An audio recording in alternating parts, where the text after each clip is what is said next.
لم يتجرع أنصار الخضر الذين كانوا حاضرين في الغابون خيبة الأمل الشديدة التي أصابتهم عقب الخروج من الدور الأول، وهو ما تفسر هذه اللقطة التي تظهر محاولة أحد المناصرين الاعتداء على المهاجم إسلام سليماني خلال إقدام الأخير إهداء قميصه لأحد المناصرين في المدرجات.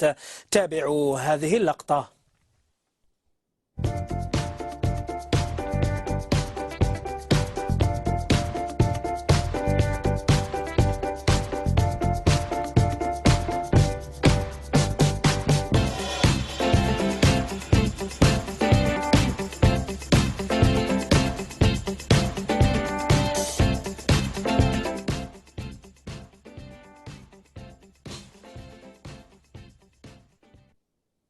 وتابعنا في هذه اللقطة أيضا تواجد اللاعب نبيل بن طالب مع الأنصار الذين استقبلوه عكس استقبالهم للاعب إسلام سليماني، حيث استقبلوا بن طالب استقبالا جيدا بالتصفيقات والتشجيعات، وهو ما يؤكد أن الأمور مكاربة بين أنصار المنتخب الوطني الذين تنقلوا إلى الغابون وبين المهاجم إسلام سليماني.